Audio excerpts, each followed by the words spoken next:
मलाई अडियोमा बोल्न दिनु भिडियो मैले आउन सकेन भने टेक्निकल प्रब्लम हो कि जस्तो छ Okay. Somnath ji.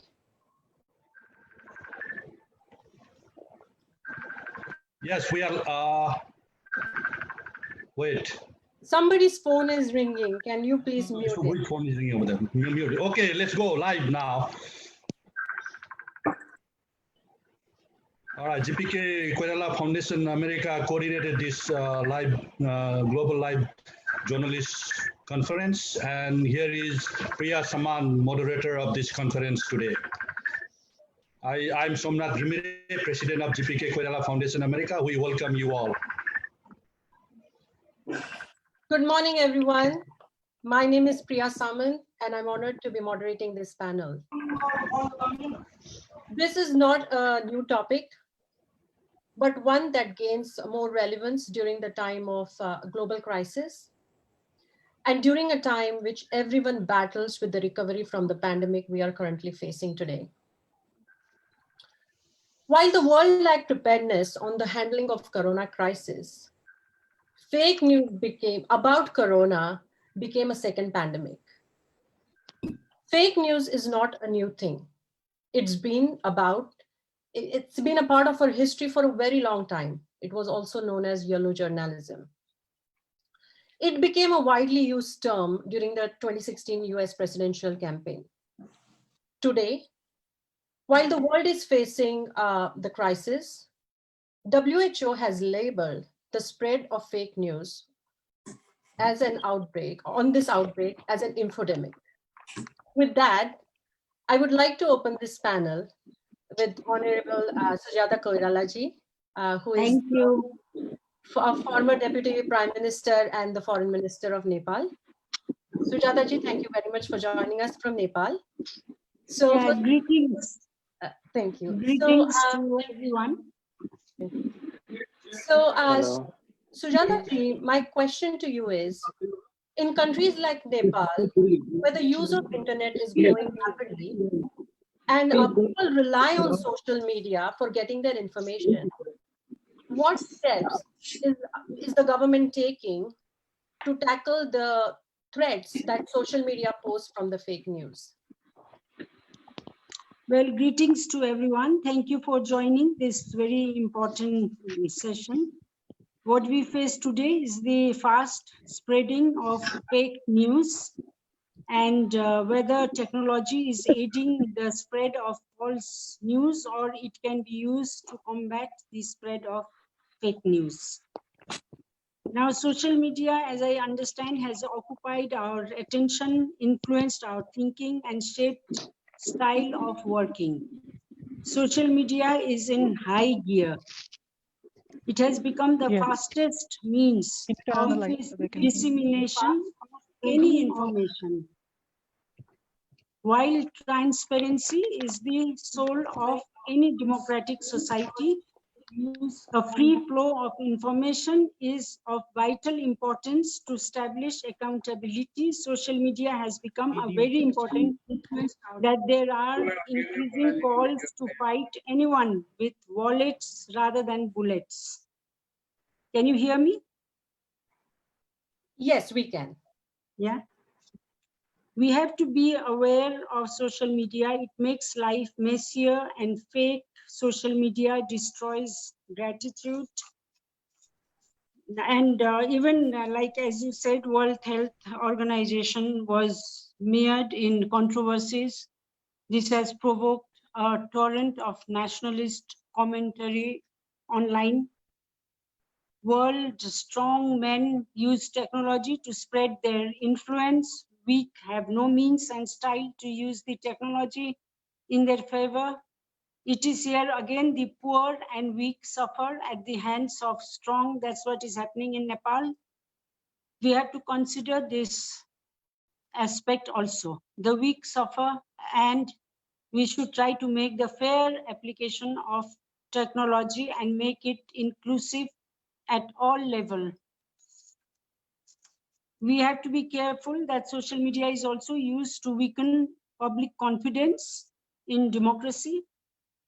Like what is happening in Nepal now, and in turn towards authoritarianism. The use of internet is growing in Nepal. In 2011, only 9% of Nepal's population used the internet. The percentage is growing since then, and in 2017, it was about 63%. It has increased in 2018 and further in 2019. This figure too increased in 2018. People are now taking internet as the basic service of their life, but still internet service is not available in villages, in far remote areas, and especially at this time of global COVID-19, the school children, they are the one who are suffering a lot. They cannot use online system. They don't have internet connection, no digital system in their school. So the government is trying to promote more this digital system in villages, but that is not enough. And I think we are trying to like encourage like institutions like our foundation and or other NGOs, to support this wireless internet all over Nepal, so everybody has the access to it. So I'm very glad to meet you all, talk to you all, and I'm more interested to hear from you and listen from you. Thank you. I just came back from Parliament. We had a very, very long session today from morning till now. And so I'm more interested to listen to all of you, what you have to say. Thank you. So the best practices can be adopted, right? So that's the whole purpose. We learn from each other, and then, we do whatever best comes out of it. Exactly. So my next question is to Amina ji. Thank you so much for joining us from Mauritius. While I was trying to put up this panel, I was reading some news articles that had specifically spoken about Mauritius, and I read that a man was arrested after he falsely claimed that riots had erupted after the Prime Minister announced the close of supermarkets and shops. And a woman who had published a sarcastic meme about, the government closing or something was arrested because of the spread of the fake news. So my question to you is, what measure is the government of Mauritius taking to ensure that the freedom of speech and expression of the citizens is protected while the regulatory measures to control the spread of such misinformation is implemented? Thank you very much, Priya, and thank you for inviting me to join this panel. And as you said, rightly so, it's a conversation that must be maintained and sustained so as precisely to encounter the scourge of fake news that has cost, as you have rightly said again, countries' elections and even the lives of innocent people on issues ranging from ideology, religion, amongst other issues. But I think the question we have to ask ourselves, how did we get there? Fake news, I think, is a symptom of deeper structural problems in our societies and media environments. Social media, as has been said by the previous speaker, is empowering people who were never heard before and is creating a new form of politics and turning traditional news cooperation inside out. So that century-old craft, as we call it, journalism, is in danger of being lost. And this has happened, we must also bear this in mind, only over the past 20 years.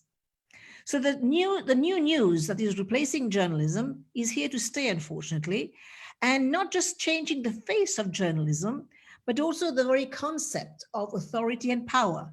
And as the previous speaker had just mentioned about the age, the median age for those accessing news from print, 6% of young people between the age bracket of 18 to 24, they access news on print, whereas 65% relied online and social media. And in fact, the World Economic Forum has also identified among the top perils of society, alongside cybercrime and climate change, is precisely the spread of misinformation. So granted, fabricated information has always existed. What is new in this contemporary version tendency to spread globally and at an extraordinary pace? So we have seen clickbait headline, made up stories typically spread faster than the well-researched articles of established news channels. And what is most disturbing, as you have rightly said, is not so much the amount of fake news on social media, but where it is purposely directed.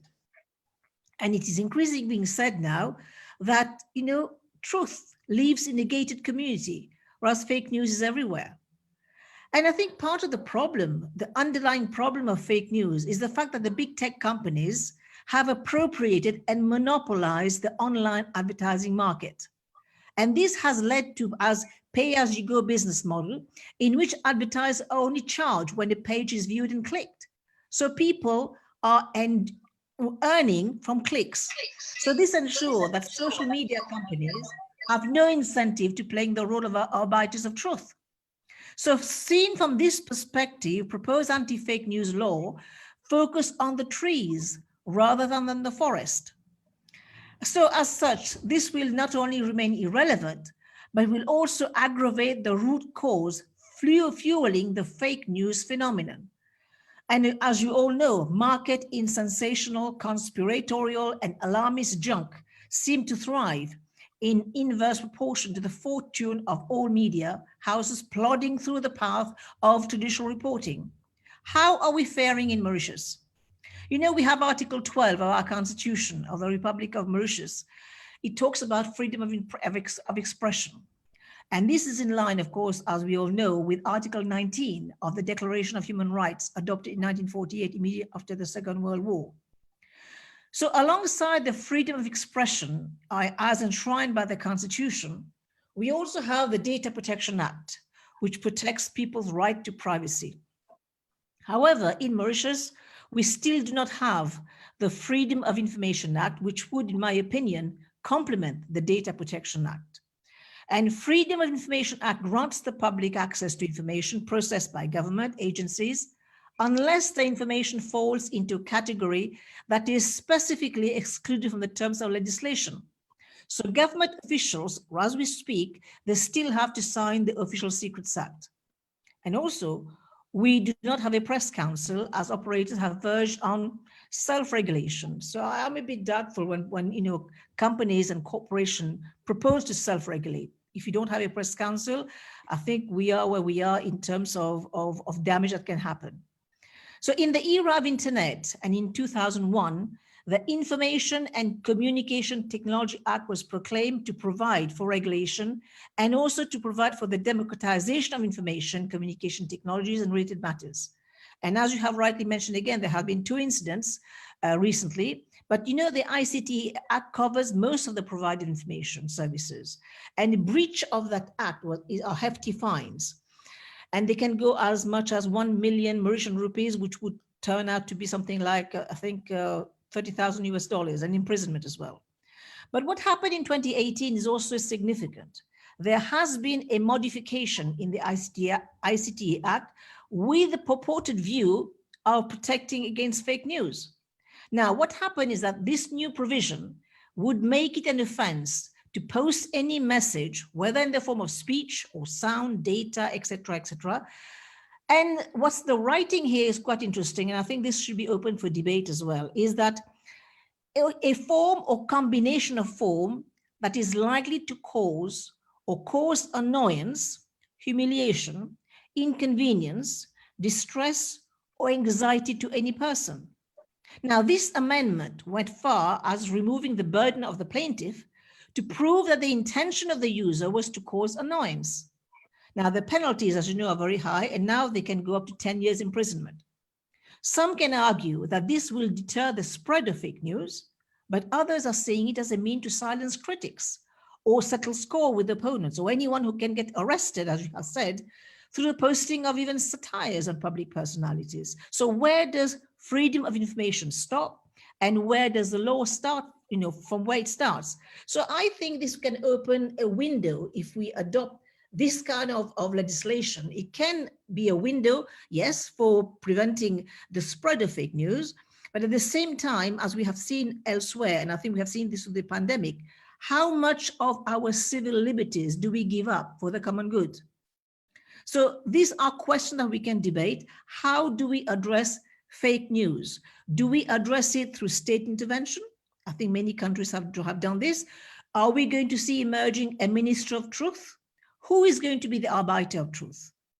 Are we going to make social media platform liable to third content for circulation, exactly as what Germany has tried to do? And I think France also went down to that same route. And they've had, of course, established that they have to have within 24 hours, remove obviously illegal content and all the rest of it. Or is online disinformation a complex phenomenon that regulators have yet to master? Therefore, it is too soon to create a regulation that can be effective. Nonetheless, something has to be done. And I think some tech companies, some tech owners, they are trying to what is called sampling fake news with the truth.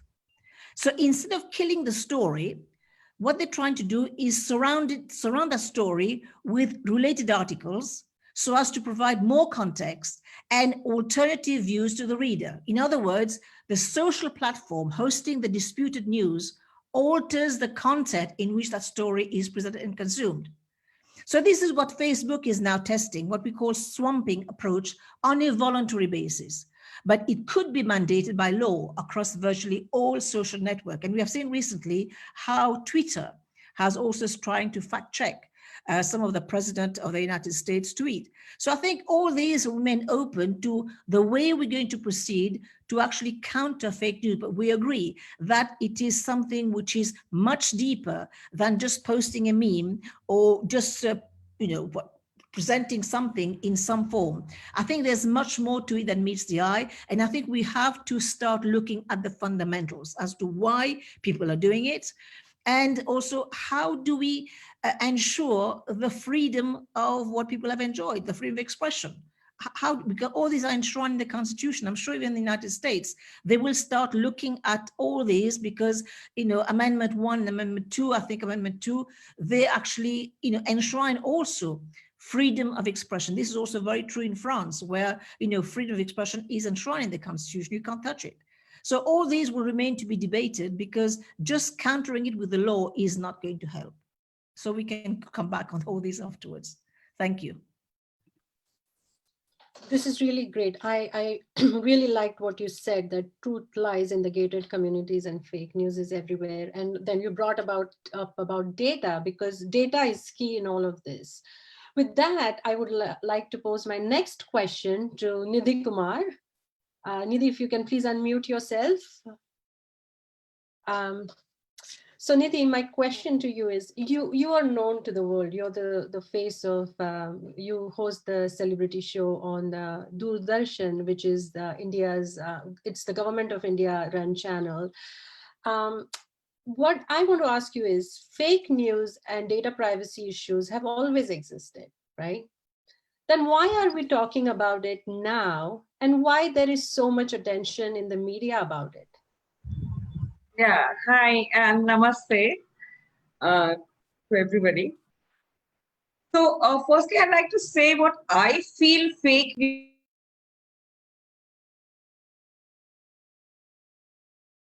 Nidhi, you muted yourself. Now, is that okay now? Yeah, we can hear you. Thank you. Yeah, okay. Namaste to everybody. And I'd like to begin with saying that fake news has now become a part of our system globally. And as you rightly said, during these lockdown times, during these COVID times, Bharat mein hi nahi, har jagah afghain phailti hain. People need to realize what are the statistics and figures of COVID cases, for example, in India and in the world. But let's understand here that it is, I would like to add to Amina ji's answer and say, it is user-generated content. 60 to 70% of that is that. Now, this content falls under a platform where there's a lot of dissemination happening of information through smartphones, through the internet, becoming so accessible and affordable, right? The landscape of traditional media is changing in India as well. And though these technologies allow the audiences to experience a new sense of transparency and accessibility, leading to mushrooming of lot of propaganda news. Now, propaganda in the sense, ma'am mentioned article, to privacy. In India, it is Article 21.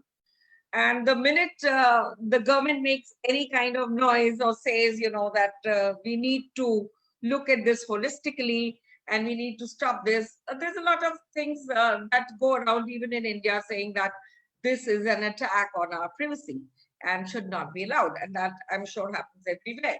We also know while we speak, Priya, and who better than you were handling Hillary Clinton's campaign, that the village in Minnesota or Macedonia led to the elections. So all that, it comes into various categories, whether it is propaganda news, whether it is fake news. What can we do about the fact that we become the judge, jury, and executioner all on ourselves? If you outrage, and if a rape is reported, for example, on social media, and there is no whataboutism of the whole thing. There is a WhatsApp university that is running in 100 countries as we speak. My question to everybody is, what does India do if the news is coming, say, across from the border? All these people who are earning money through the social media platforms need to be held accountable. Since they're earning money, they better take responsibility. I can go on a reverse Google search and see who started that news. So it's not difficult for them. It is interesting to note as we speak that Twitter has removed a lot of bots. They are who were pretending to be humans from, it took them 3 years, but they're now doing it. And we need to follow these kind of standards so that this efficacy can be questioned. As far as the WhatsApp policy is, do they have an encryption policy in place? Yes. Are we holding them accountable? No. What are the steps that technology needs to take? There is AI in everything that we speak. What are we doing? What measures are you and I taking? One measure could be that the government takes in the mainstream media and all the channels and also the Editors Guild and hold the person who's heading that guild responsible for any kind of content that is damaging, that is fake, that can cause any kind of lynching, any kind of, a mass protest. We had this incident in America very recently where people were asked to protest everywhere. So, and also talking of cyber crime. So, ये गुनाह में बहुत वृद्धि आई है भारत में भी, and this menace needs to be changing. We need to look at this whole landscape because consciousness of people is also increasing. And this is one of my favorite points. During this lockdown times, so many malices in society are thankfully being recognized. You and I are talking about it. All of us are talking about it. And we're challenging the same. Fake news is one such racket which is slowly coming under the scanner. But we need to fix it together. We need to fix it holistically. And as the program unfolds, I will, of course, put in my suggestions to fix this holistically. Thank you. Thank you so much, Nidhi. I just want to correct here one point that I did not manage Hillary Clinton's campaign. I was advisor member to her tech and innovation policy. Yeah, okay. I stand corrected on that. But you got my point, right? Yes, I did. I'm correct on that, yeah. So my next question is to Andrea. Andrea, thank you so much for joining us from Spain. Thank you so much for having me. So what measure is your country taking in implementing laws and rules and initiatives to counter the false news? And as a journalist, how are you supporting those efforts? Well, first of all, let me thank you again, because it's a privilege to be able to participate today here in this conference with all of you. Well, in Spain, in my country, The mass media are divided by their political ideologies, and they alter the information in a way that does not harm their personal interest. There is no neutrality on Spanish journalism, just as there is no neutrality in our government. Now they are trying to establish new censorships using fake news as a pretext, since everything that comes to light does not favor them, is categorized just in fake news. And I believe it's not so complicated to identify a fake news, since fake news are created with the interest of manipulating the masses. They are always written with the objective of generating fear, causing vulnerability, and everything is left uncertain without clarifying any position or a scenario, and always causing a void, always favoring only one sector, and there are always loose ends. I consider that a defect in Spanish journalism is that it's loaded with sensationalism. And this takes away their credibility when it comes to giving news. So I personally support much more the independent journalists of my countries, the journalists who go on their own by pure vocation and who are not limited when it comes to exposing a new story. These journalists practically depend on the internet platforms to make themselves known, and they are frequently being censored and cataloged like fake news, ignoring their sources. The sources who are the most important thing we should be looking at when it's about recognizing fake news. And these independent journalists, they are not supported by any economic sector. They are not financially supported by any political party or private companies or organizations. So what is needed is neutral and reliable journalism. That's very necessary, and not only in Spain, I believe in all over the world, because we have to be very aware of what is generating the news when we are giving them. And that's basically all. Thank you. Thank you so much, Andrea. I think there's a lot of echo coming. Yeah, thank you so much. So my next question is going to be to Dr. Dahal. Can you please unmute yourself?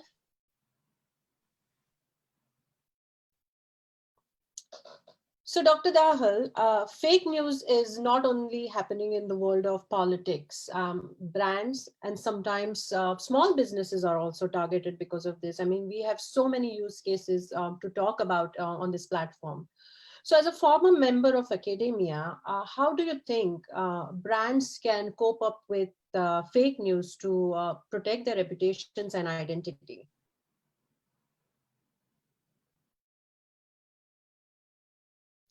Dr. Dahal, can you please unmute yourself?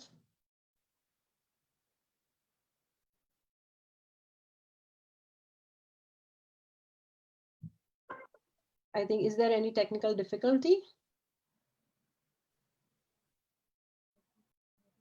I think I'll come back to Dr. Dahal later. Maybe he's having some technical difficulties. So next question, I'm going to go with Priyanka. Hi, Priyanka. Dr. Dahal is here now.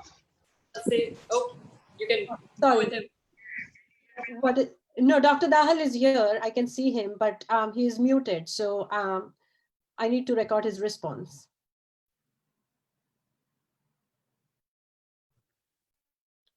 I just want to go ahead with the panel, and I'll come back to him once he's able to figure out his technical issues.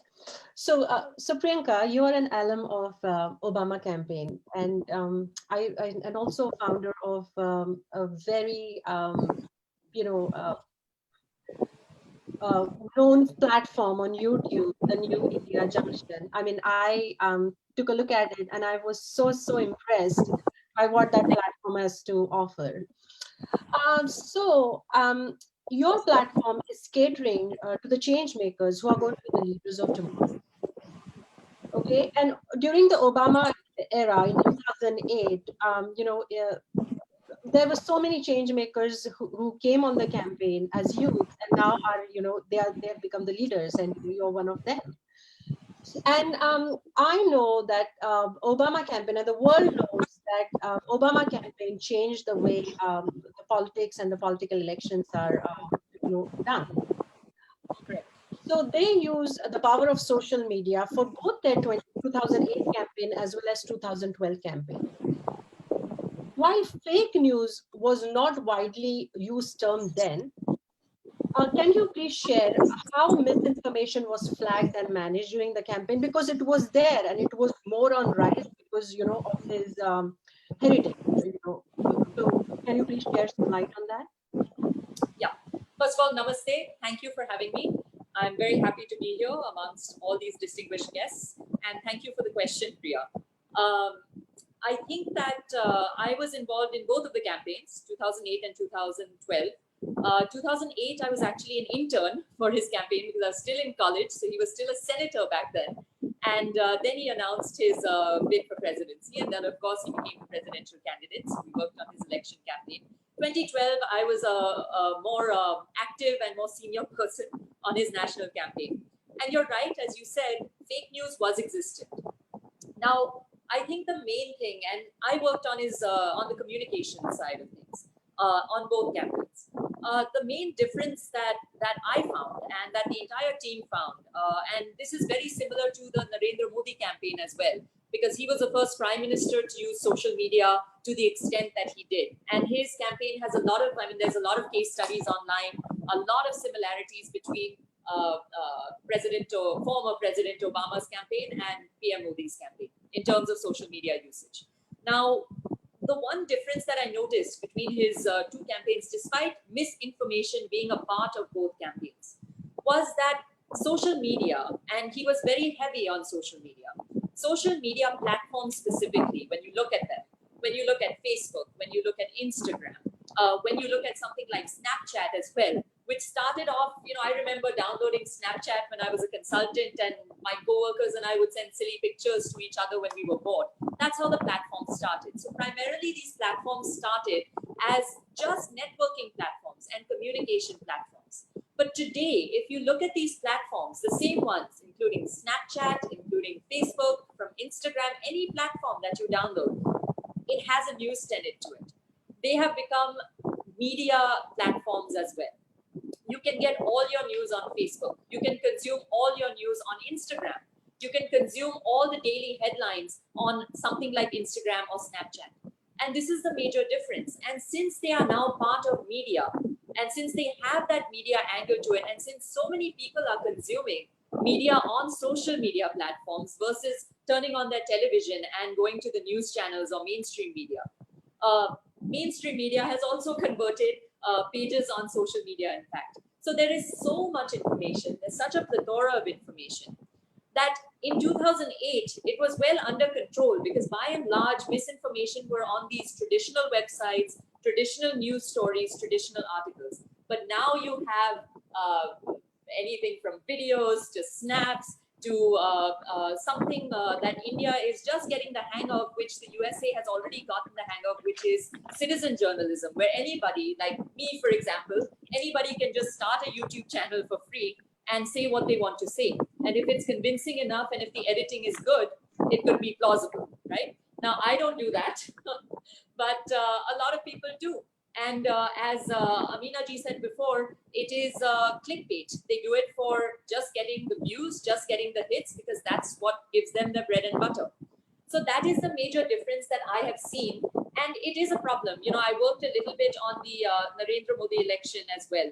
And there was a survey that came out, I believe, in 2019 that said that 88%, I spoke to youth especially, from tier 1 major metros to tier 3.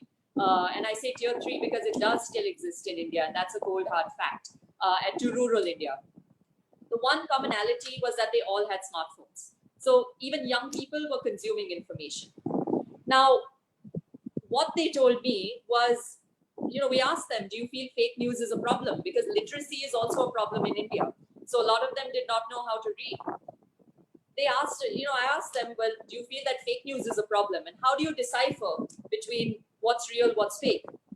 And they just basically said, you know, Priyanka, madam, we don't know, we're not sure, what we consume, what comes on our phone is what we sit and watch. So what I think, and I think Amina ji, you were coming to, or Amina ma'am, sorry, you were coming to the sort of debate about what is needed. I think there's a very unique problem, especially in India, that does not really exist in the United States because literacy rates are high.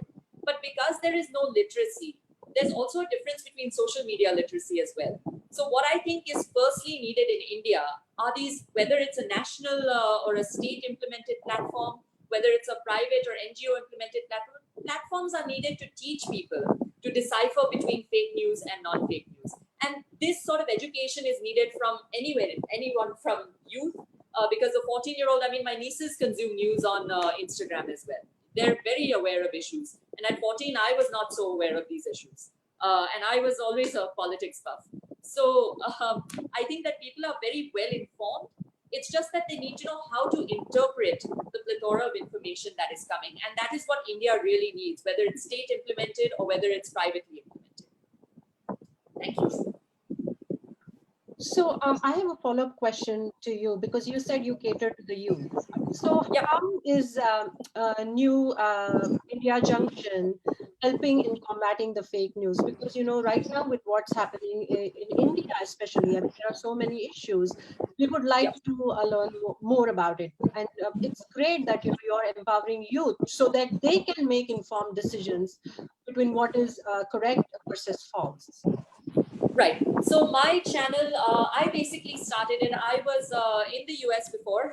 Priya, I was in your backyard in Boston. I graduated Harvard in 2018 and decided to move to India versus staying in the US and working there.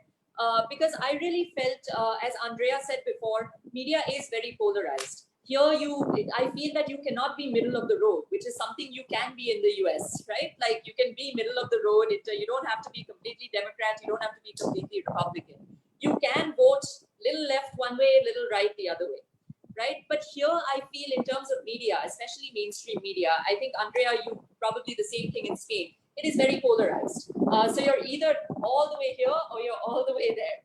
And I think that this is one major problem that I saw in India, that especially among the youth who wanted to debate, because as I said, Priya, before, they are very well informed. They want to talk about these issues. They want guidance on these issues. You know, how should we take this further? And it's very difficult to do so when you're just getting one side of the story.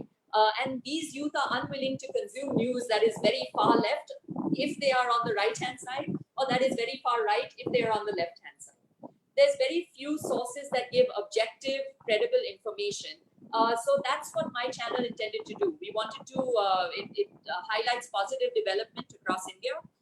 It started out as just kind of getting ground realities of people, what they thought on election issues, but it's turned into a full-fledged YouTube channel.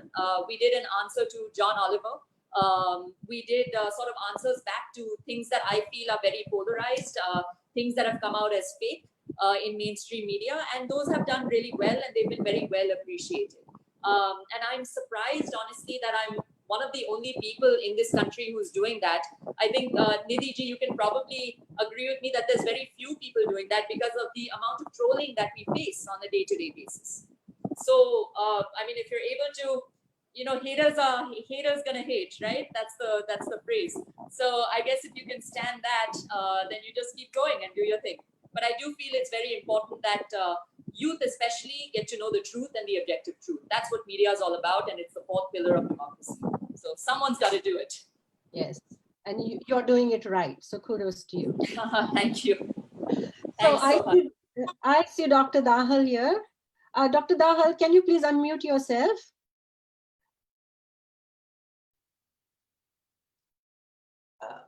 You're still muted. Can you hear me now? Yes, I can. Thank you so much. Thank you so much. Okay. All right. So my question to you is, fake news is not only in politics, right? It's all over. Brands and sometimes small businesses are also targeted. So as a former member of academia, how do you think brands can cope up with fake news to protect their brand and identity? Okay, thank you. Thank you, moderator, for giving me this opportunity to address this.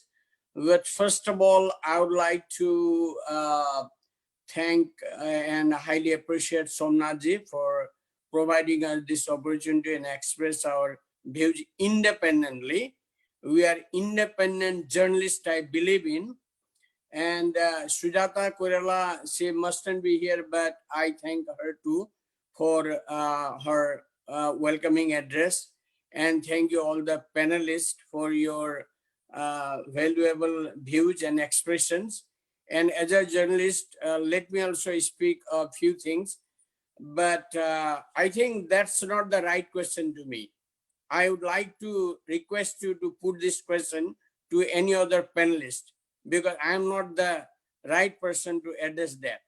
But what I would like to tell you now is, I will actually ask you because, as a professor, I thought that question would be, answerable. But my question to you then as a journalist is, I'll pose it to you, is, news comes from all sides. It comes from print, it comes from online. The dilemma is for any journalist is what is fake versus what is accurate. So as a journalist, how do you take care of the thing that, it is not in the interest of one group, but it's whatever is shared is in the interest of public? right, yeah, that's the right question to me, yes. Now I got your point, okay? Because sometimes what happens is that fabricated information or misinformation lead people. Like if you can see the news of USA during the elections, mainly in the elections of Barack Obama, that there was a news spread all over that he was born in Kenya, which was not true. Later, he proved it that he was born in USA, in Hawaii. That was proven. Likewise, now, if you can see the recent topic, I would prefer to talk about the conflicts, that the border conflicts in between India and China. You know that from the times immemorial, there is a very nice friendship between the people of Nepal and India. But now the media people, for their vested interest, because of yellow journalism, they have said that the land belonged to Nepal. And some of the journalists, they said the land belongs to India. The land which I am talking about is Lipule, Kalapani, and Limpiadura. So what we need to do is we need to go to the fact, because there was a rumor that Anupam Kher, the actor, he was speaking in favor of Nepal, which is not in fact true.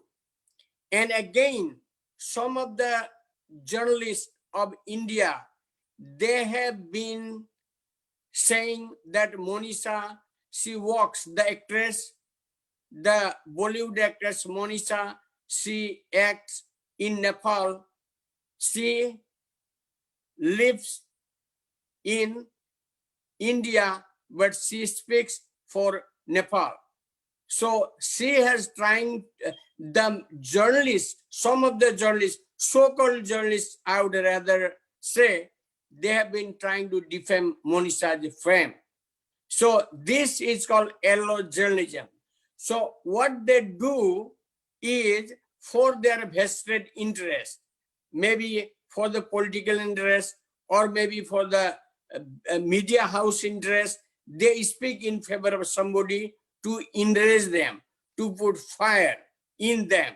So what I think that the brand or the media houses, what they do with the help of some big media houses, what they do is they just mislead people, and they give the false information to the people.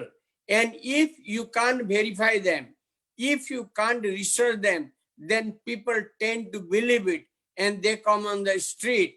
They started putting fire on the tire, and the friendship, it goes to a wrong path.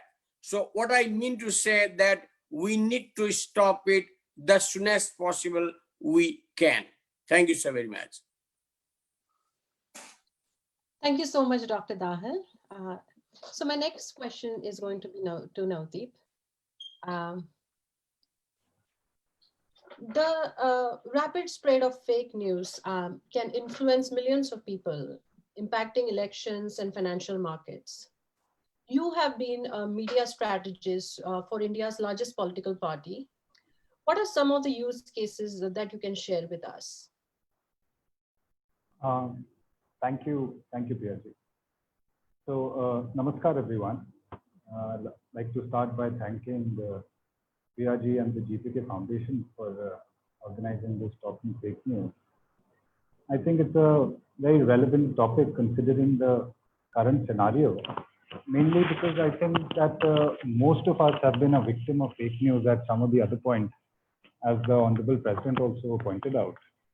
Therefore, it not only becomes a duty, but a moral obligation to not get used to living with it, but to address the situation as effectively as possible. So coming to your question, first I'd like to talk a little about the technical aspects of fake news. And I'll conclude by giving you a recent example of its use in the Indian political landscape. So talking about the technical aspect of fake news from a campaign strategist point of view, as far as I'm concerned, fake news is nothing but strategic messaging, which is a message crafted to suit its influencing factor rather than doing its original job of presenting the facts. And of course, it's very damaging in certain cases, which I have personally experienced in my career. For example, as I think one of the panelists also pointed out, how private organizations are using it to sell bad or maybe not so useful products. Another example can be for the governments, how they use it for achieving a desired response on its upcoming policy rollout, which might not be so beneficial for its citizens. But at the same time, if you look at its more positive side, it's also being used to bring about awareness on important social issues such as global warming. For example, due to these awareness campaigns, now we are more careful about wasting water or to make sure to switch off the lights when they're not in use. So, of course, there are more both positive and negative aspects depending upon its use. So, coming to how it's done from the technical point of view, of course, it's a very complicated exercise and is only possible if one has access to large number of personalized data sets. And these data sets, if they are closely analyzed, of course, using certain tools and algorithms, can reveal almost anything and everything about an individual, starting from their political preferences, religious beliefs, habits, economic status. To the extent that it can even reveal your current emotional state. So with every opportunity, I think comes a responsibility, and that is exactly the reason why we have to make sure that we use all the available resources for the betterment of our society. Now, coming to the second aspect of my answer, which is its recent use in the Indian political landscape. I'm sure all of you must have heard about the recent anti-CAA protest in India, which left at least most of us completely clueless about why exactly these protests even occurred to begin with. So, let's look at this manufactured political chaos, courtesy fake news.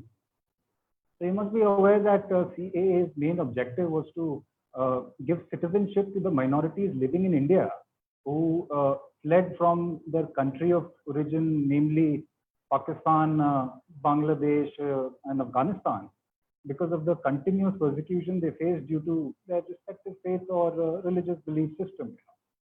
Now, some people asked, why only minorities?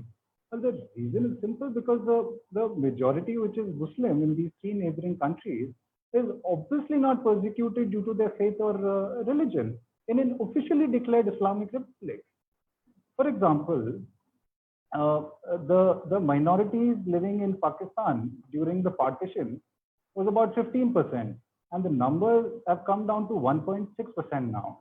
In Bangladesh, From 26%, it's come down to 8.5%. And in Afghanistan, from 250,000, it's come down to 1,000. Now, the first thought which will come to all of us is what happened to these people? Like, where did they disappear? And I mean, that too in such large numbers. Of course, they were forcefully converted, and if they didn't agree to the conversion, they were slaughtered. And the ones who remained rightfully decided to run away to save their lives. Now, the ones who fled and came to India, most of them did not have economic strength to take care of themselves and their families. And neither were they entitled to any of the state or central government's welfare schemes. Because to avail these schemes, one has to be a citizen first. Therefore, it became imperative for the government of India to grant them citizenship as soon as possible, so they can go about their lives and get an opportunity to live like normal citizens. So this is what CAA was all about, just giving citizenship to the persecuted minorities already living in India. Now, coming to how this issue was misconstrued using fake news by a certain lobby in India and their friends in the Western media is something which most of us found to be extremely shocking. I'll quickly give you two examples from news giants like the Telegraph and the Guardian. So there was an article by the Telegraph in the month of December last year, which reads, "It is the latest in the string of actions the government led by the Hindu nationalist Bharatiya Janata Party has taken against India's Muslim population." The Guardian reads, "Violent clashes continue in India over the new citizenship bill. Protests spread to Delhi as BJP government is accused of making Muslims as second-class citizens." Now, what does the CAA have anything to do with Muslims of India? As it is clearly stated in the Act that it has nothing to do with the existing citizens. The Act clearly talks about the persecuted minorities living in India and awaiting their confirmation on citizenship. So either they didn't bother to read the Act or purposely tried to misguide the world with an intent of damaging the image of India. Therefore, I will conclude my answer by saying that the seed that was sown during this entire malicious campaign, using a tool like strategic messaging, was that Modi-led BJP government is anti-Muslim, and the narrative which they tried to grow out of it was that India lacks religious freedom and democratic rights for its minorities, which is then unfortunately supported by some institutes like USCIRF to give a malicious campaign like this more credibility. Therefore, I think that there is a much bigger propaganda machinery at work to take on growing in global influencer like India. And unfortunately, they are able to lure away some homegrown support using the vast sum of resources they possess. Of course, this is just one of the many incidents which took place recently, and there are many more which I would like to talk about, but of course, due to the time limit, I'll close my answer here. But thank you so much for the opportunity you've given. This is really great what you just shared with us, because, being here, many of us from the Indian diaspora, who have their own opinions, but, can make a decision and a debate about, what they see and what the ground reality is. Somebody who is there working on the ground, getting a perspective also helps a lot with what actually is happening. So with that, my next question is, it all, this all is spread and everything happens is because of the power of the technology. So I have a CEO of a technology consortium with us, Gio. Thank you so much for joining us. So see, consumer-facing brands, political parties, governments, non-governmental organizations are all keeping a vigilant watch, especially now, on the spread of fake news. As a chairman of a technology startups that focuses on developing innovative products, how do you think technology can address our misinformation problem? So Priya, thank you for moderating this outstanding panel, and Somnath ji for assembling such a group. Great opinions, and I can see how the technology question is a very loaded question. So as maybe the sole party on the technology side on this panel, I'll take the responsibility of stepping up. So as you were asking this, I was trying to think about if I asked this question to my 12-year-old son, right? And I asked him, what do you think, do you think video games are good, right? And you guys probably can, venture a guess at what his answer would be.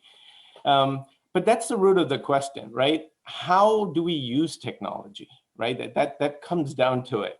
So, so a little bit about our perspective. So I run a consortium of startups, and we're focused on different aspects of technology, but a couple of the platforms we work on are one's called ElectAid. So think of it as a non-creepy Cambridge Analytica type to help with elections. GovernAid, which is for can be for governing bodies, large public utilities, water authorities, to utilize social media and other digital aspects to better serve their constituents, right? And then Brand Ally, which is about protecting and growing a personal brand or a company brand. In all of these, the legitimacy of information is key, right? So we're involved in this space of how do you legitimize, whether it's news or just information that's floating around in social media. So we were privileged to be part of a European Commission had put together a group to investigate and look into deep fakes, right? So the overwhelming percent, one of the, I won't go through the details, but the overarching issue comes from, which one of the other panelists alluded to, is AI bots, right? The propagation of AI bots and how they're utilized to spread deep fakes or fake news. The problem is there. Now, how do you wean out AI bots? Actually, there are multiple ways of doing that. But more than that is in social media companies, right? When they initially were created, whether it's Facebook, Instagram, Twitter, WhatsApp, the idea was social, right? And then quickly humans figured out a way to commercialize it and globalize it. And then right behind it, not just someone, but a lot of people said, hey, this is a great way to, disseminate information, but unfortunately, good as well as bad, right? So identifying AI bots and shutting them down, actually, I applaud a lot of the social media companies. They've been working on it, and they're stepping up now to shut down and identify and shut down AI bots on deepfakes. The bigger concern is shallow fakes, okay? And shallow fakes are such that they're not just AI bots, they are morphed. So, this is something that we are more involved in. So, so there are methods. You have to triangulate a lot of information, the rate at which information is propagated, how it's disseminated, and you take all of this data and you start triangulating, and actually you use the power of the people on social media to figure out what news is fake. So it is possible to do this. It takes a lot more technology and effort to do it. Now, when we talk about technology, can technology solve this issue? I really go back to, this is not a technology issue as much as a human abuse of technology, right? So when, as a technologist and a human-centered developer of technology, we have to look at it this way, right? We have to think about it first as a human, and then approach it as a technologist, right? Abuse is always going to be there, but and you can build in some safeguards, but I'm hearing ideas already from the different panelists about how we can go about it. And I will assure you, representing the millions of technologists, not us, there are going to be others that will come up with solutions that will help this. So hopeful is always as the technologists are. So thank you. So now we are at 11:32, but I want to go with all the speakers with the second question that I have, I think, and then I want to give the audience a chance to also ask a question before I give my concluding remarks. So the second question is more from a human perspective, okay? Because at the end of the day, we all are human beings.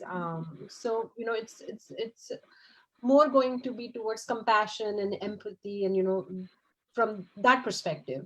So we all come, so I will start with Sujata ji. This question is to you, and then, we'll go with the same lineup that we had. Is that we all come across fake news in our daily lives.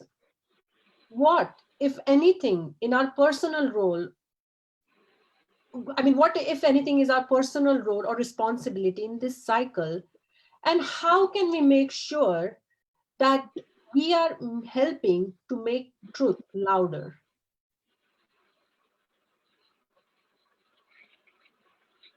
You're on mute.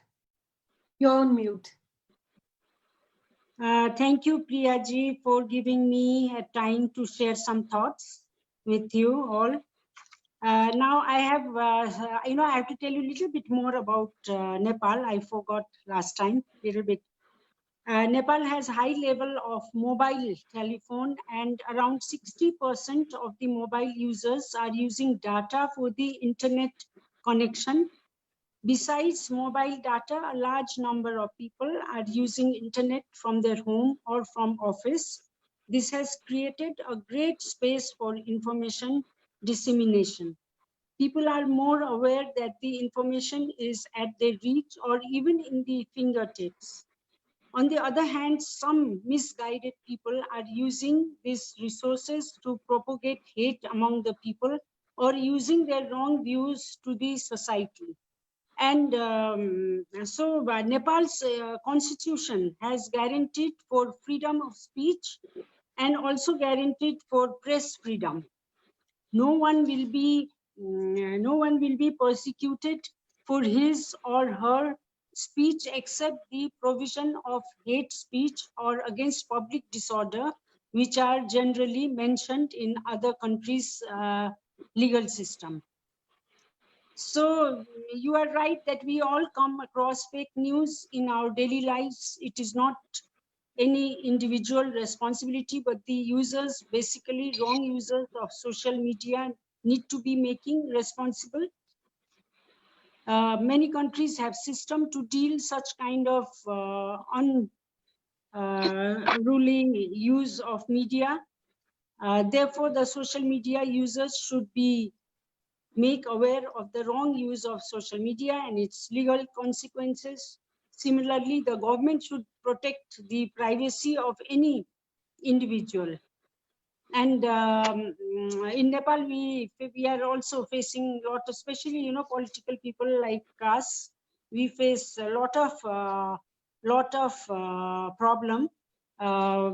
Giving character assassination is very severe here, and abusing through media and cybercrime. Recently, I complained to the police about cybercrime on my news about myself. I have suffered from all this media cybercrimes and wrong news, spreading of wrong news in the society, destabilizing the society, and weakening the democracy, which we have fought for so long. Nepali Congress, our party, our history, all throughout we fought for the democracy, and now we have Republican Nepal. We have the king used to rule Nepal, but now we have Republican Nepal and no king's rule. And we also are victimized with this fake news and media. And we have to really have a lot of discussions internationally with all media people, also learn from each other how we can protect ourselves, our people, our country from the abuse of some fake news and some media. I wouldn't say all like independent medias. There are independent media like Mrs. Andrea Wen said, which is we can use also independent media. We can encourage them, perhaps. And but these are the problem we have to face, and we have to try to solve, bring some kind of a solution to solve this problem. Thank you.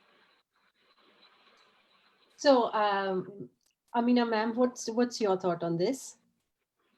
Thank you very much, Priya. You know, this issue here, there is, for us, I think, well, I want to say us here, I speak about the women folk. I will come back to this very quickly. There is a huge economic issue which is linked to clicks, as we know, right? People's reputation are destroyed. We're living in a very mercantile world where earning is much more important than just trying to get to the truth. So that's one reality we have to live up to, that, you know, there is a huge commercial aspect of it. Of course, sensation sells. There's no doubt about that. Now, if we want to actually promote truth in this era of fake news, there are two ways. If you know already the website, I think you have to go into a digital literacy to check and to promote that and to check whether this website is credible.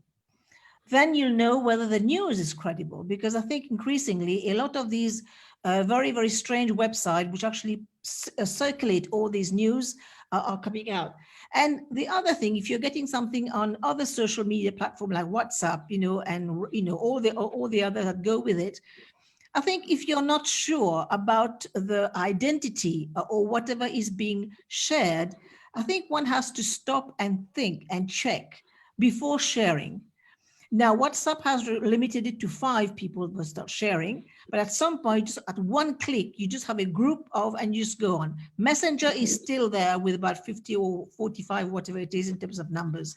So I think our responsibility to actually contain this infodemic, as you have rightly said in the very beginning, of spreading fake news is first of all to go and check the veracity of what is being said.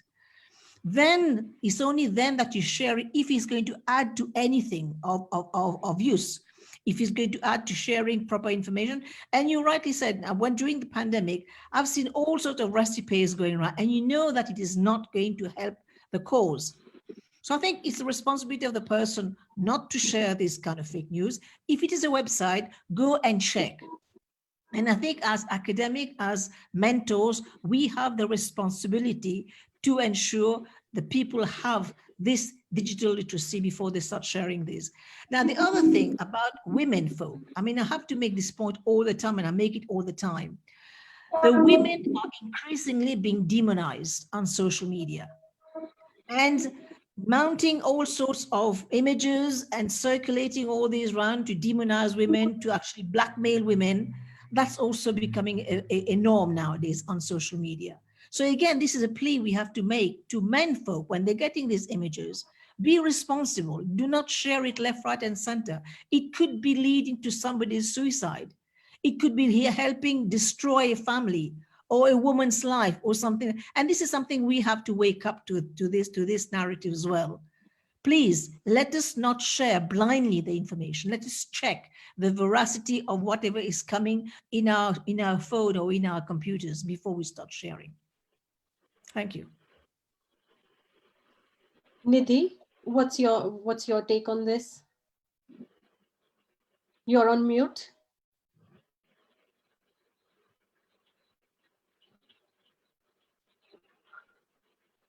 Yeah. To add to what Amina ji said, I would say the same thing, and I'd like to take Navdeep's point also and Priyanka's forward here. that we need to identify the veracity of the news. We need to verify it before we forward it, because there are tons of reliable, trusted and very reputable sources of news. Also, what you said, compassion, empathy, especially during these times. I would add to that, that let's look at honest news. Let's be honest with ourselves. हम समाज पे क्या responsibility हमारी है as समाज? हम सरकार पे तो आक्रमण कर देते हैं एकदम से और कह देते हैं कि आपने ये नहीं किया, you're policing too much content. We need to monitor that content as citizens, is my point. We need to look at it more holistically and see whether we are forwarding the right kind of thing. And I'd also like to add to what she said, that there is, as we speak, let me share the statistics. They are very alarming, but 90% of India watches porn. Now, what is happening what is this leading to as far as our Gen Next is concerned? What are they watching? Have we ever thought about what they're watching? What kind of policing we need to do to protect our children is my question. Look at the kind of mental stress and depression that is going to be happening post-COVID times. We need to look at that. And to add to what Navdeep said about the CAA, I'd like to add even the migrant crisis that was shown by many WhatsApp forwards was not the correct thing, because the government did its bit. And various people, समाज जो उठ के आया था इन लोगों की मदद करने के लिए, उसे हम और अच्छे तरीके से दिखा सकते थे. What I'm trying to say is, let's look at the picture more holistically. Let's look at the good. We need to do that as citizens. We need to take a call there. And we need to say that, all right, this much and no further. This much policing and no further. And we need to understand and even report it to the authorities that this data we feel has been paid, or this is paid news, or this is propaganda news, and we need to put a stop at it. This is very important for the very fabric of India, जो भारत की सतरंगी सभ्यता है, उसके लिए बहुत ज्यादा जरूरी है, ऐसा मैं मानती हूँ. और मैं निवेदन करूंगी जितने भी दर्शक इसको देख रहे हैं कि वो भी यही करें, आज से कुछ जिम्मेदारी अपने आप में. Thank you. Thank you, Nidhi. So, Andrea, what's your take on this? Well, just like the other panelists have said before, I absolutely agree with them. But I believe that first we need to ask ourselves, what is the root of every fake news? Like, why people do even do this? There's always a reason behind. There's an interest there, whether it's money, economical money, as others have said, economical reasons, or the control of the masses. What kind of impact do you want to make on the people? Because as I stated earlier, we must use discernment to identify the fake news and be able to observe that there are always loose ends. In what way technology has contributed a lot in bringing many truths to the surface and reaching every part of the world, because now even the poorest countries have internet connection. But as the other panelists said before, maybe it's the human abuse of technology and not technology the problem, because it's wonderful the fact that everybody can get the information, but what are we doing with it? I believe that we should promote more awareness, because the fact that anyone can use this technology puts fake news on everyone's mouth. And I do not see technology as a threat, but I do see the risk. And as soon as something becomes public, everybody assumes that it's true. Just because it's public, gets to be true. So more consciousness and prudence should be promoted to combat fake news. Invite people to question everything. Even when we are writing something, always invite people to think twice. They must question everything, because nowadays you cannot trust any source. Now anything is reliable as it used to be in the past. So that's basically everything. Thank you. Priyanka, would you like to shed some light?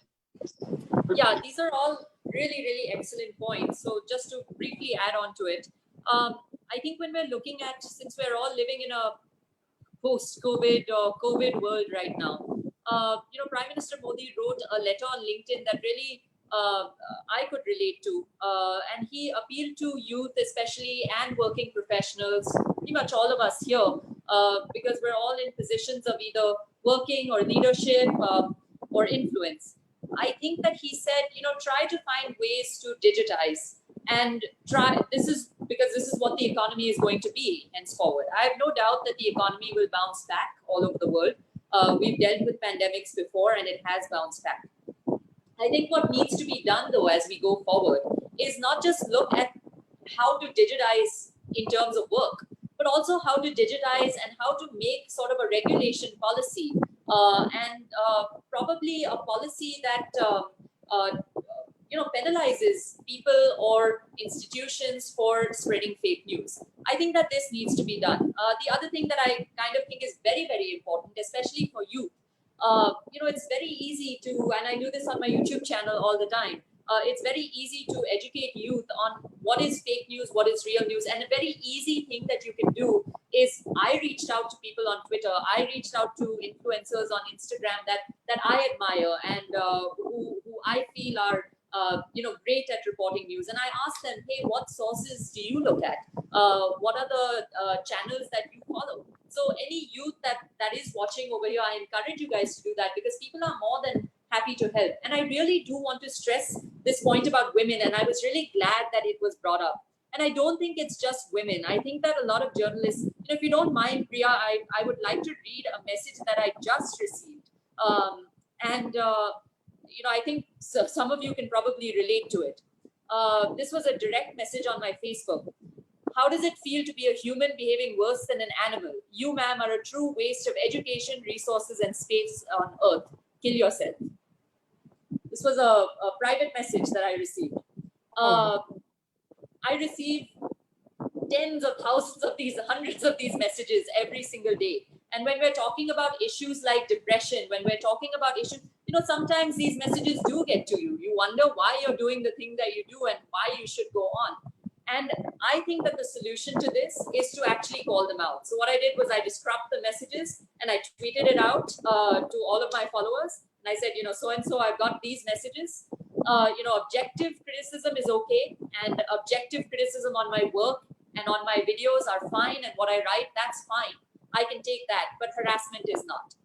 So I think, don't be afraid to tweet it out or to put it out there that, look, this is what's happening in my inbox if you don't believe me. And you'll get a lot of support. I was really happy with the men and the women that came together that supported me and, gave me really positive messages, both personally and on my social media platforms. So I encourage you to do that, especially since, and working professionals and everyone to do that, especially since we are going into a time where digitization and dependence on online is going to be the new norm.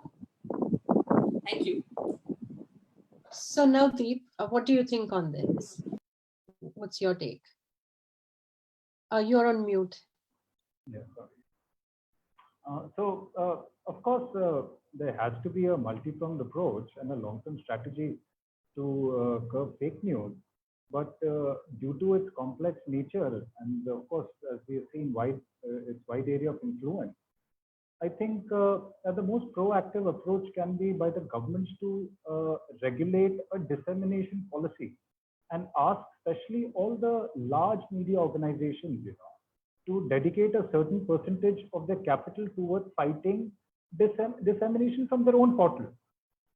And to make sure that it's put to use, the government should ask these organizations to submit monthly reports so that it comes under a legal framework. And I think this is the only way one can legally fight this. And governments have to take a more proactive approach. But there is one problem, which is that the moment government initiates a approach like this, again the media bandwagon, which is a section which is completely against the pro-Indian policy, starts humming the same song, which is that you're trying to curb the media freedom. So it's going to be a very tricky situation.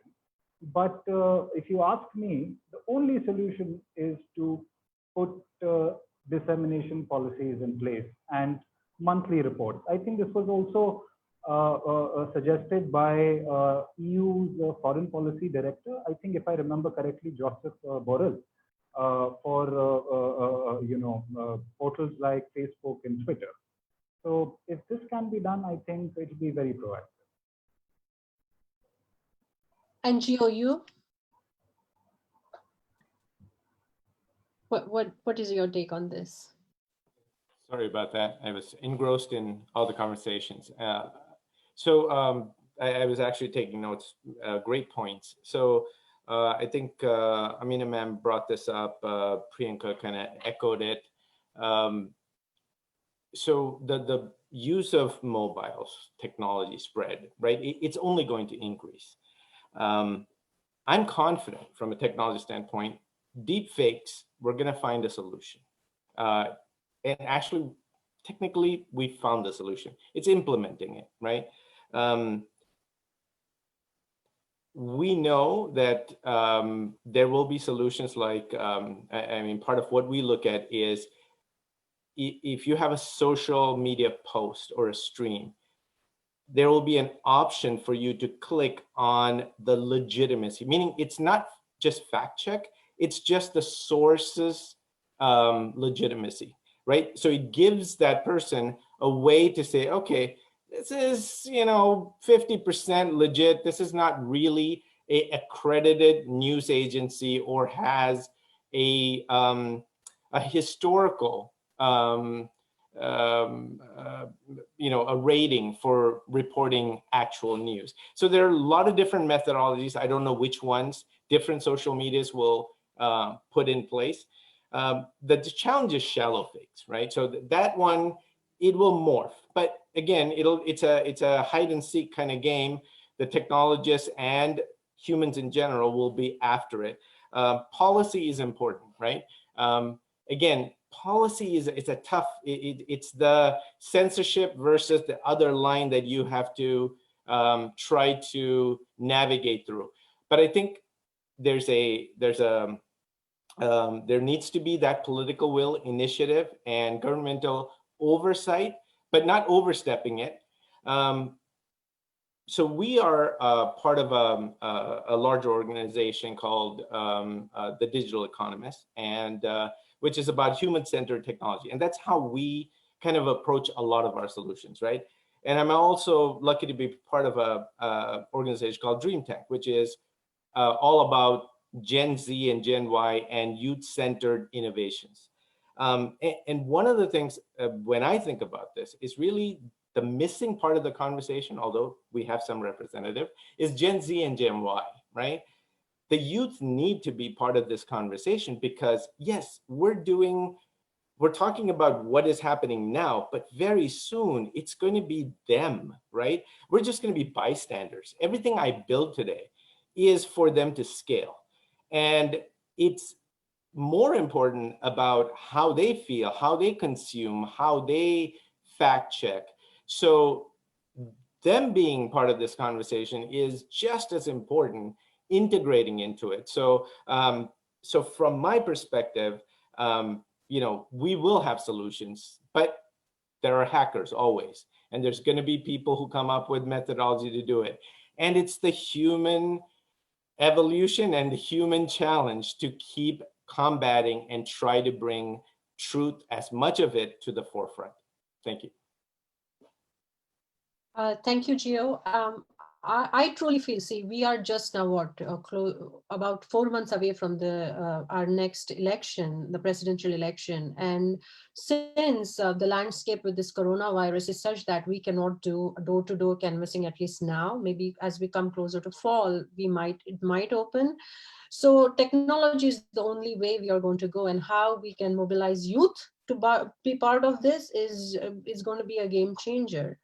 So with that, Somnath ji, I would like to give the floor to you if there are any questions from the audience, because this is also Facebook Live.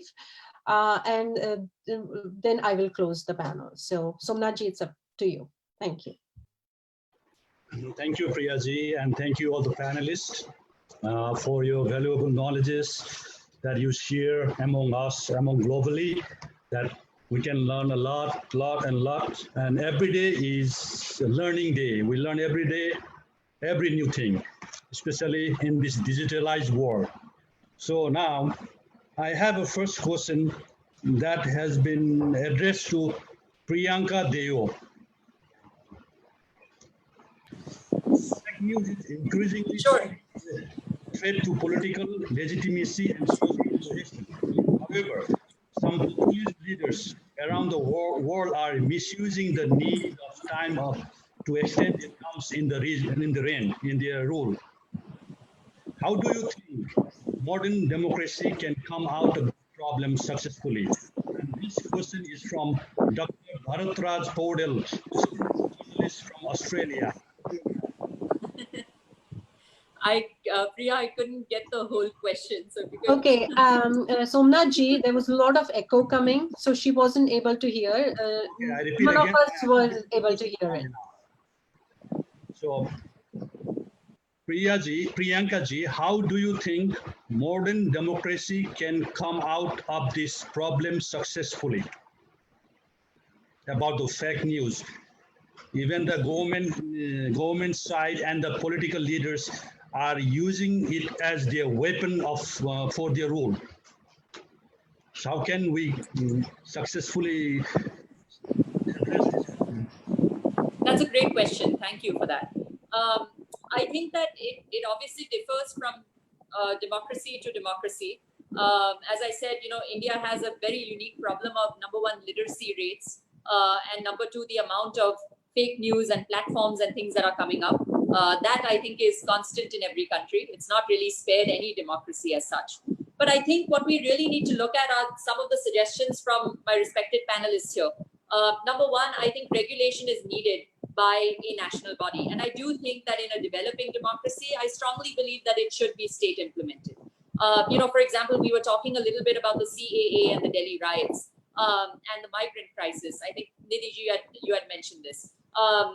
What the best thing that the Supreme Court could offer, because what had happened was we had thousands and thousands of migrants during the national lockdown that gathered right at Anand Vihar, which is a bus station here in Delhi. People were, while the rest of us citizens were sitting at home, these guys, all they wanted to do was go home. And it was a result of misinformation, fake narratives. That was the only reason why they were there. So I think in a way, I don't want to say it was a good thing, but the silver lining of this crisis was that people became very aware of fake news. There was another incident of migrant workers in Mumbai, I believe, that gathered, and the journalist who had put that fake headline out was caught and apprehended and charged. I think that there needs to be more enforcement of penalization for fake news, which only comes with regulation. And I think that you do have to start inserting, especially at the tier 2 and tier 3 levels of countries, especially developing countries. And I think the way that you can do this is put it in education curriculums, that along with tech education, as Gio was mentioning before, Gio, sir, I think that you also need to implement knowledge about social media and how to use it correctly and how to use it objectively. And how to decipher. The social media knowledge is very relevant, and I think it should be implemented at this point in time in schools, because every student from the first grade to high school to college to grad is on a tech device first and foremost. So I think a democracy can come out of it only when citizens start becoming responsible, and that responsibility comes through knowledge. So however you want to implement this knowledge and teaching how to use social media responsibly, that is the way to go about it. I hope that answered your question. I hope so. Thank you. Thank you, Priyanka Dioji. Now, next question goes to Gio Murikkanji. This is from Nepal, Kathmandu, from our brother Nawaraj Bhattarai. I believe he runs himself an online media. So we have a fact-checking website these days on all the online medias, online news. But are they really fact-checker? How do we find out? Yeah, it's an excellent question, right? So that's why I said when I said that people are working on this or implementing it in their own ways. there needs to be a more central standard for doing this. So our belief, at least, is, and that's why we work in a consortium, is that it's not about my technology and how I implement it for someone. It's about a standard of technology, right? Meaning it's tested by multiple medias. So I would say if someone just sticks something up there that says, hey, this is fact checked, I would say, okay, what's the standard? There has to be, like in anything, any industry, any news, you have a standard, right? Some governing body that says, hey, this software, this it has been, this product has been tested. So I don't know how to perfectly answer your question, because I would say some of them are doing very legitimate and earnest work, but it's a very, very challenging landscape to legitimize news, right? And so I would have to answer and say there needs to be a governing body that looks at these type of things, because just like fake news, you can come up with a fake fact checker, right? So technology can be abused that way too. So I hope that helps answer your question. Thank you, Gioji. I hope Navaraj's brother can get that. So this is the last question so far to former President of Mauritius, Honorable Amina Guirji. Why the media is very low in Mauritius? Why cannot be coverage, or why we don't get to know the media's reportings outside the third world? Can you please brief us? Sorry, you said that you don't hear much about the media out in Mauritius? Yeah, Mauritius, outside third world, all over the, like globally. Well, I think just as well. Sorry, I couldn't resist that. No, but we have Google is here. They cover just about everything, and maybe it's maybe the type of the hype that is expected is not coming out of here. But already when Priya introduced, she was very much aware of the people who have been arrested for these fake news. Some of them, it was not fake news. And I think there's a case in court right now for whether it was a fake news or it was a satire or a meme. So this is presently being debated. And I will send you an email later on, Priya, with that person, so that you can liaise with her and decide exactly. But no, I think, maybe we're not making the news by virtue of the fact, again, depends on the tier that you're trying to reach in terms of sensation. Maybe we're not there just as well. So, but definitely these things are now catching the headline because it is touching on, as I said, where does the freedom of expression stop and where does the law come in? But I think you're right. I think all the panelists have been, I think, unanimous, if I may say so, that we need regulators, we need governments, we need institutions that actually cut across, all the hubris that has been going around, so that people are served quality information through our tablet, through our phones, and it is a very, very powerful weapon, which, of course, it's a war out there, right, in cyberspace. And we need to protect our children, we need to protect our society, and we need regulators. We need institutions to be there to give us quality news that's truthful. Thank you, Honorable Aminaji. And just received Ananta Ramji from India to Doordarshan. She was there before, Nikki. Yeah, she's here. Nida is here. She's here. Yes. So this is for her. Is it true that Prime Minister Modi is following the President Donald Trump's fake news agenda?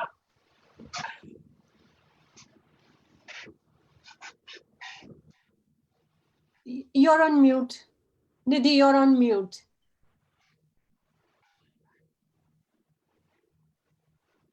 This is for Nidhi. Yeah.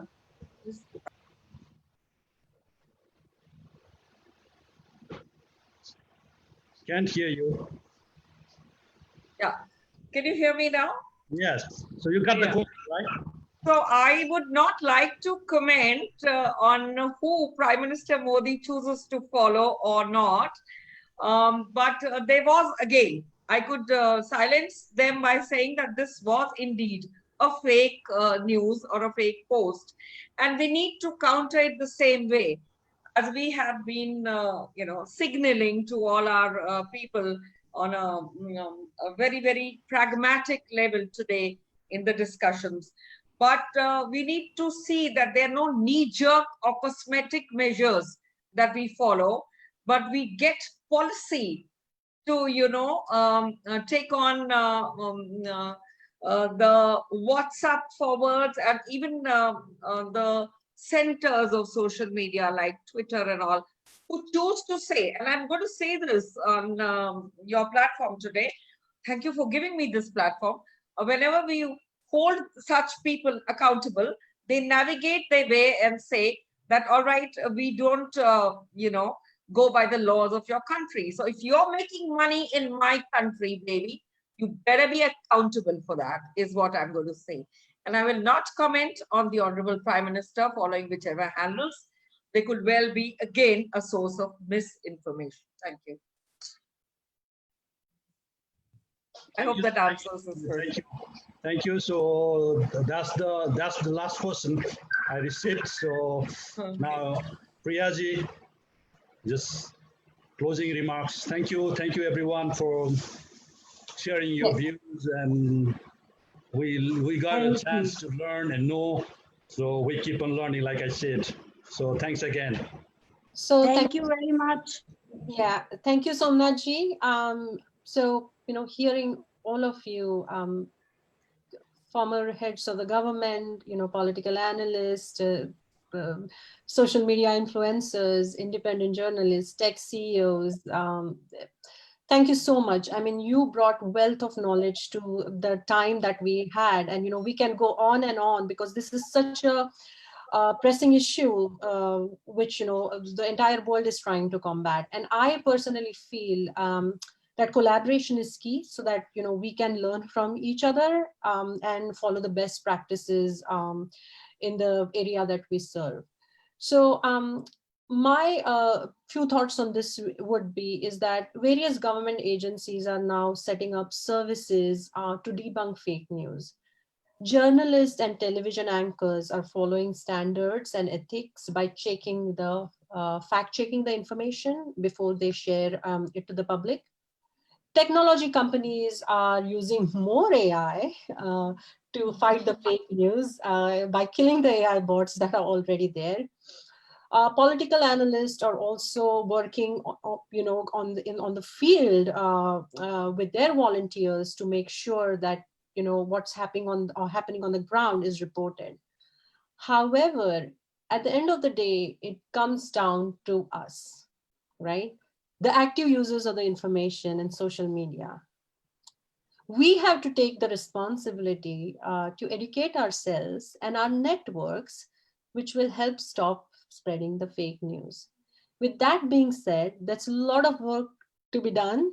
There's a lot of learnings we will have because, as I said earlier, US is heading into the presidential election, and there are a lot of models that are going to come. There's a lot of, papers that will be written. So there's a lot of information that's going to be shared with the world so that we can follow what's the best, so that, everything that we do generates the impact and all the nations grow and prosper. So thank you very much for your time, everyone. It was a great honor to have all of you. Thank you so much. Priya, before you end, I would just like to thank Priya for bringing all this panel together. I'm a technologist myself, and I just want to hear everybody's opinion. It was great to hear from all the panel members. And a special thanks to Priya Saman-Parurikar for arranging all this. Thank you. Yeah. Thank you. And I actually want to acknowledge, because I still see they are here, few of the people who are on this call today with us. One is the advisor to the India Foundation, Rami Desai, and also our supporting partner, Disha Foundation, Mr. Goswami, who is also here with us. So thank you very much to you also for your time. And I see more were there, but I think, I think it's late in many parts of the world. So yeah, thank you. I would like to acknowledge Thank some of you.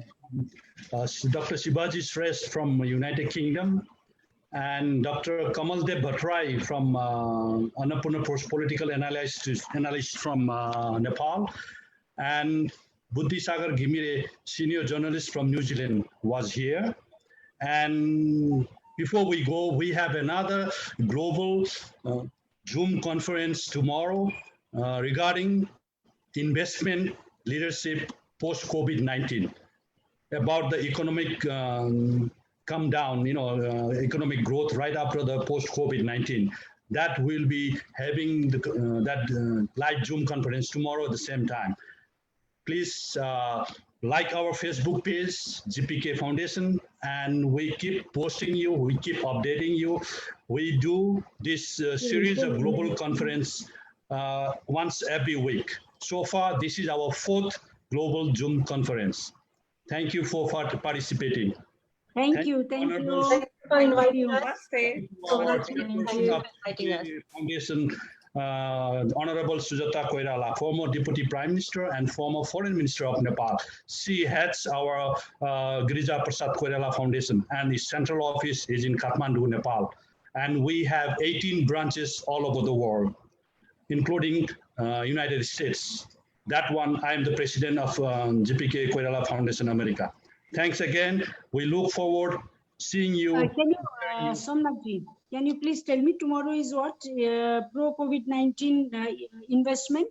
Yeah, investment leadership, post-COVID-19. Okay, so I want to thank all of you for your time. Thank you, Priya. Thank you. Namaste. Thank you. Thank you. Sir,